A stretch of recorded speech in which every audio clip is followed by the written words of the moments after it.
Mahatma Gandhi cancer hospital AICC సంయుక్త ఆధ్వర్యంలో నిర్వహిస్తున్న మెగా మెడికల్ క్యాంప్ వైద్య శిబిరాలకు విశేష స్పందన లభిస్తోందని ఏఐసిసి ప్రెసిడెంట్ రిక్కీ ఘోటన్ తెలిపారు. కాసిలూరు మండలం ఉప్పుమిల్లి గ్రామంలో ఆనంద చారిటబుల్ ట్రస్ట్ ఆధ్వర్యంలో గైనకాలజిస్ట్ డాక్టర్ సుధానంద ఆధ్వర్యంలో శుక్రవారం నాడు మెడికల్ క్యాంప్ నిర్వహించారు. ఈ సందర్భంగా రిక్కీ ఘోటం మాట్లాడుతూ తాము నిర్వహిస్తున్న వైద్య శిబిరాలకు విశేష స్పందన లభిస్తోందని, ప్రతి ఒక్కరూ ఈ శిబిరాలకు వచ్చి వైద్య పరీక్షలు చేయించుకుంటున్నారని తెలిపారు. శనివారం నాడు పిఠాపురం, నర్సీపట్నంతో పాటు పలు ప్రాంతాలలో మెడికల్ క్యాంపులు నిర్వహిస్తున్నట్లు తెలిపారు. ఈ వైద్య శిబిరాలు డాక్టర్ సుధానంద, డాక్టర్ భావనల పర్యవేక్షణలో పరీక్ష నిర్వహించారు.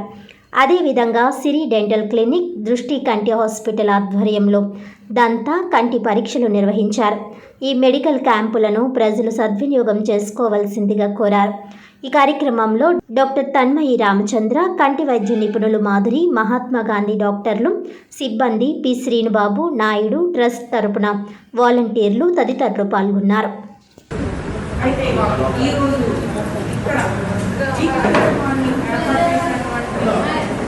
వాళ్ళందరికీ ధన్యవాదాలు చెప్తున్నాను.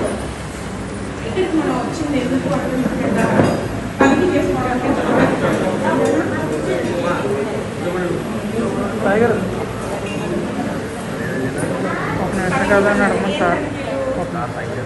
క్యాన్సర్కి సంబంధించిన తనిఖీలు. అయితే ఇక్కడ మీకు క్యాన్సర్ వచ్చింది అని భయపెట్టి ఏమి ఇక్కడ ఏమి నిర్ధారణ చేయమమ్మా.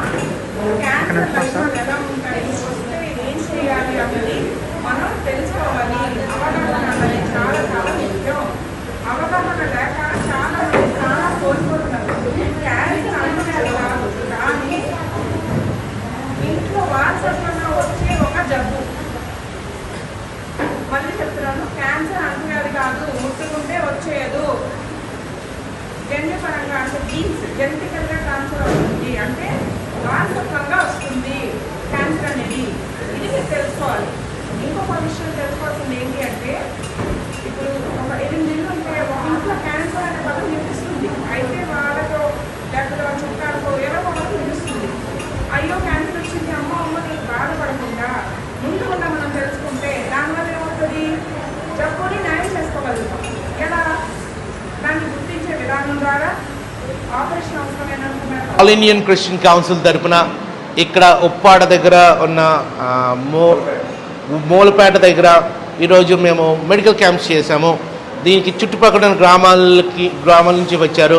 దీనికి సహకారంగా Mahatma Gandhi cancer research institute నుంచి, వైజాగ్ నుంచి వారు వచ్చి, వారి సిబ్బంది వచ్చి ఇక్కడ టెస్టులు క్యాన్సర్ గురించి చెప్తూ, డాక్టర్ గారు చెప్తూ క్యాన్సర్ అంటే ఇది, దీన్ని ప్రికాషన్ ఎలా తీసుకోవాలి అని కౌన్సిలింగ్ ఇస్తున్నారు రోజంతాని సాయంత్రం వరకుని. దీనికి సహకారంగానే సిరి డెంటల్ నుంచి, పిఠాపురం నుంచి వారు డాక్టర్స్ వేరిద్దరూ వచ్చి హెల్ప్ చేస్తున్నారు, సహకరిస్తున్నారు. దానికి సపోర్ట్గా ఇక్కడ మన దృష్టి ఐ కేర్ నుంచి, కాకినాడ పిఠాపురం సామర్లకోట దృష్టి ఐ కేర్ నుంచి వారు డాక్టర్స్ వచ్చి వారి సిబ్బంది మాతో ఆల్ ఇండియన్ క్రిస్టియన్ కౌన్సిల్కి హెల్ప్ చేస్తున్నారు.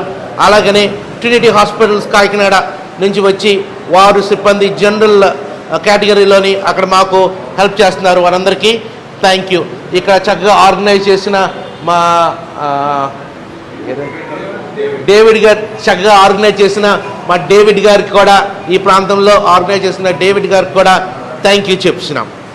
మా ఉప్పాడ కొత్తపల్లి మండలం మరి మా మూలపేట గ్రామాన్ని ప్రేమించి ఈరోజు ప్రత్యేకంగా మా మధ్యకి వీచేసినటువంటి, మా గ్రామంలో ఉన్నటువంటి అనేకమైన బలహీనులైనటువంటి వారికి మంచి వైద్యాన్ని అందించడానికి వీచేసినటువంటి డాక్టర్స్ గారికి, డాక్టర్ అమ్మ గారికి, అలాగే వారి సిబ్బందికి, బృందం అంతటికి కూడా మరి యేసు ప్రభు నామంపేట హృదయపూర్వకమైన వందనాలు తెలియజేస్తూ ఉన్నాం. ఈరోజు ప్రత్యేకంగా మరి మహాత్మా గాంధీ క్యాన్సర్ హాస్పిటల్ నుండి వీచేసినటువంటి వారి యొక్క డాక్టర్ అమ్మ గారు, బృందం వారు చాలా చక్కటి రీతిలో స్త్రీలకు మంచి మరి వైద్యాన్ని అందిస్తూ ఉన్నారు. అందుని బట్టి సంతోషిస్తున్నాం. అలాగనే ట్రినిటీ హాస్పిటల్ నుండి మరి నిజంగా ఒక గొప్పవారు రిక్కీ ఘోటం గారు వారి యొక్క ఆధ్వర్యంలో మరి బృందం అంతా చక్కని వైద్యాన్ని అందించారు. అందుని బట్టి నేను అంతగా స్తుతిస్తున్నాను. మూడవదిగా దృష్టి కంటి ఆసుపత్రి నుంచి కూడా ఆ మధ్యకు వచ్చి అనేక మందికి చక్కని వైద్యాన్ని అందించారు, వారిని బట్టి స్తుతిస్తున్నాను. అలాగనే సిరి దంత వైద్యశాల నుంచి సిస్టర్స్ వచ్చారు, డాక్టర్ రామ్ గారు, వారిని బట్టి స్తుతిస్తూ ఇంకా అనేకమైన ప్రోగ్రామ్స్ ఇలాంటివి ఏర్పాటు చేసి అనేక మంది ప్రజలకు మేలు చేయాలని మా యొక్క పరిచర్య తరపున వారందరికీ కూడా హృదయపూర్వకమైనటువంటి వందనాలు తెలియజేస్తాము.